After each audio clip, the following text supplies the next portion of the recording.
Should we go back to flip phones for internet privacy and for our kids' phones? In this video, I will review some older phones and give you the scoop on problems and usability in 2019.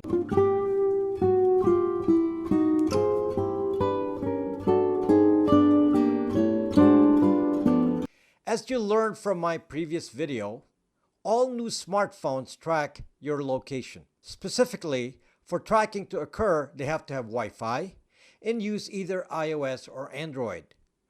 The tracking technique we're trying to evade is called Wi-Fi Triangulation because it is accurate to 6 zucking feet.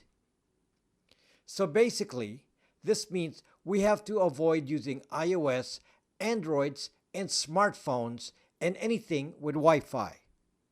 The problem is that most of us cannot live without our smartphone, so I will suggest some models that can serve as a secondary phone when you don't want to be tracked. Also, this same advice can be used to give cell phones to young kids, since these same devices will provide an inexpensive cell option while keeping kids away from unsafe apps like Snapchat, Instagram, and Periscope.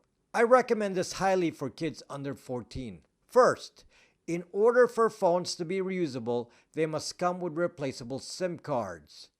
This limits you to a couple of carriers in the US, which are AT&T and T-Mobile. This has become SIM cards are only for GSM phones. The CDMA phones for Verizon and Sprint are locked to the carriers, so you can't switch carriers later on. This is an issue especially for Verizon, which has already terminated 3G service. AT&T is also an example that is terminating 2G service in 2020. But the 2G service is still offered by T-Mobile. So flexibility in changing carriers will bring extra life to a phone. Also, it's nice to be able to change phone numbers at will, which you can easily do with a stack of SIM cards. Again, another plus for privacy. Since 2G is limited to T-Mobile, and even they will eventually terminate it in 2021, I will limit the recommended phones to 3G that can be supported both by AT&T, T-Mobile, and their resellers for many more years. I will also limit the discussion to US carriers, although you can individually check if my recommended devices work in your country. You actually have to check for frequencies that the phone uses to make sure it's compatible. For AT&T and T-Mobile, for more long-term flexibility, I've checked for phones that feature UMTS, that's a kind of 3G, in HSPDA, and also Bluetooth, which adds more support for the future. The Bluetooth is important so you can still use the phone in your car. I specifically checked on network requirements on AT&T and T-Mobile, and these phones should work as it is currently. You can also use resellers to get cheaper service. For example, you can use Ting.com, Ting.com, and these devices that I'm going to show you will use Ting.com. Ting can provide basic phone and texting for $10 a month, and you can buy a stack of SIM cards if you want to keep changing phone numbers. Another thing I realized as I handle these feature phones is that in today's world, texting is essential. Voice is actually even secondary. If texting is not available, young people will not use the device. This pretty much cancels out the use of old flip phones because those older phones do not have a touch screen for a keyboard. You have to tediously type out messages on a numeric keypad. I will point out some flip phone options in the description, but I figure that most of you will think like me and only look for texting phones. The best texting phone I found that's still functional is a Blackberry Bold 9900. So here's one. This is a box of a brand new Blackberry Bold. And I'm going to open it up for you and we'll do an unboxing so you can see.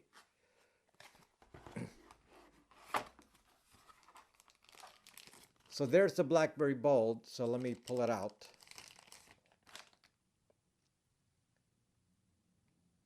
Still in plastic. It's actually looks completely brand new. And here is a battery. So it comes with a separate battery. So I'm going to install this both so you can see. It also comes with this. This is a USB, micro USB charger. But I don't actually even use it. All I did was get a micro USB cable like this, and I can plug it into any USB charger that I'm already using, even on an iPhone charger. This will work just fine. So anyway, I'm going to show you how you assemble this thing. So you just take off the, just flip that, and then the back cover comes off. I just love these models where you can actually change the battery, because you can't do it on an iPhone or a modern Android. So I'm going to take out the battery. Batteries are cheap too. So here's one. If you buy used one, you can just buy an extra battery, because chances are the battery is not going to last. So first you got to put the SIM card in there. Now I actually have an example SIM card in here. So there's the example SIM card. It uses a full-size SIM card. And I'm going to show you how you deal with micro SIM cards here. So I'm going to put the SIM card in, insert it into the slot over there. Then I'm going to put the battery in.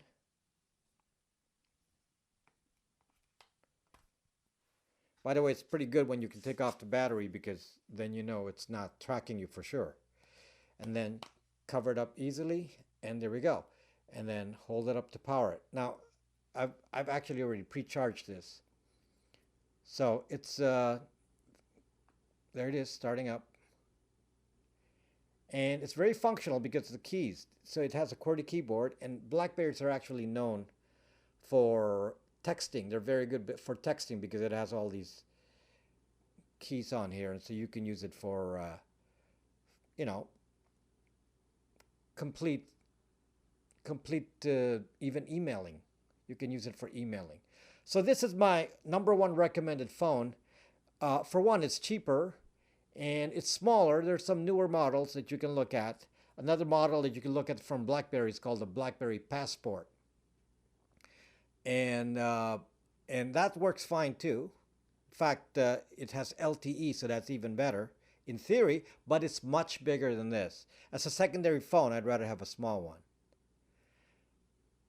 Okay, now the issue that you're going to have is if you can actually move your SIM cards around from one phone to the other. So chances are, if you're using an iPhone and you want to transfer SIM card from your iPhone, you're going to have one of these tiny SIM cards like this.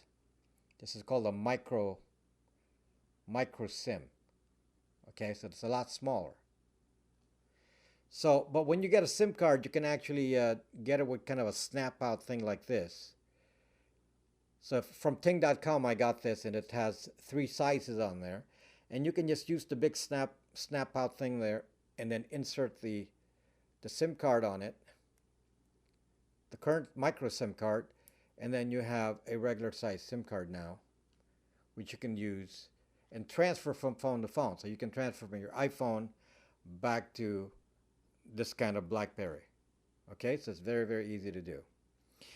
For me, I've actually just used ting.com because it's only $10 a month, and you know, I don't like to have to transfer it. So for occasional use, then this is probably fine.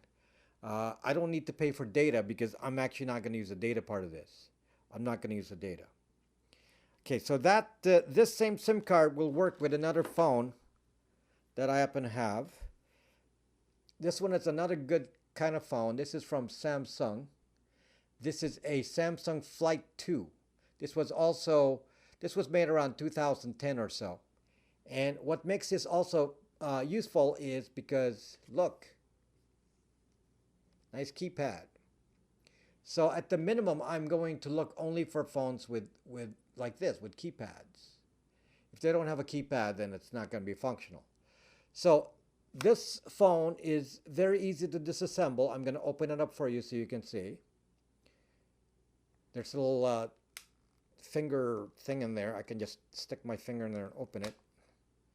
And there it is. And there's the back of the case. And there's the battery that I can easily take out. It's almost the same kind as the one on the Blackberry. And then there's the slot for the SIM card. Again, it uses a full-size SIM card exactly like the one on the Blackberry. It also works with T-Mobile, AT&T, and their resellers like Ting.com. The thing that I found out with this one, this is actually AT&T. This is the actual phone that I used to have. This is an old phone of mine. This is AT&T, so all I had to do was call up AT&T or go to their website to unlock it, because you want an unlocked phone. So I'm going to unlock it so I can switch it to Ting.com or T-Mobile or whatever you want to use. So this is, again, another practical model. The Blackberry is probably a little easier to use than this. The Blackberry is actually an actual smartphone, whereas this one is really more of a dumb phone. The Blackberry actually has email. So that makes this extra functional. Email without the Wi-Fi that can track IP address, because there's no IP address that you have to worry about when you're using cell data. So this is actually even safe for email. So for that reason, this has a bit of a plus. Now, this does come with a web browser, but I wouldn't really think of using it for that, because the whole point is not to use the internet much. So for texting, email, this is really, the Blackberry is sufficient. For people who want to give something to their kids so they can just text and communicate, then this is really enough, this kind of phone. I have some other models that I put on the list. Blackberries have a lot of fans. So there's a lot of Blackberries even from the old days, and they're very, very popular, especially with business. The problem with a Blackberry, the newer ones, is the newer Blackberries that are not like this. They're going to look bigger. They're going to look like an iPhone. Those Blackberries are running Android. So they're tracking you like the other normal smartphones. So they are not what you want. You do not want an Android Blackberry. You want the one running Blackberry OS. Because they're not using Android, they don't have any way of tracking you with Wi-Fi triangulation. Now here are some other models that can work. There's a Blackberry Passport, which supports LTE, so it's compatible for the long term. However, it's a very big phone, so not necessarily handy. It's a secondary location-free phone. There's also the Blackberry Z10 LTE, also good. It comes with, it's actually newer than this, and I don't happen to have that. And then there's the dumb phones for texting, like the ZTE ALTAIR second generation, which is GSM and worked with T-Mobile. There's the LG Expression C395. There's the PANTECH Swift 3G. Mind you, it was very hard to find good QWERTY style phones that we can use. Very difficult. That still worked in today's world, because most of them are now smartphones. So if you still want a flip phone, I have a list of flip phones in the description. And flip phones are often called senior phones because you can't use texting with them. They're really just, they have big buttons and they're really made just for voice. So examples of this is the LG B470 flip phone. And there's the JETHRO 3G. These are all available on Amazon. They work all with AT&T and T-Mobile. The PANTECH Breeze, it's an old phone. The KYOCERA GSM, it's kind of junky. An EASYFONE AT&T. Now this one has a problem with T-Mobile, so I don't recommend this actually, because it may not work for T-Mobile.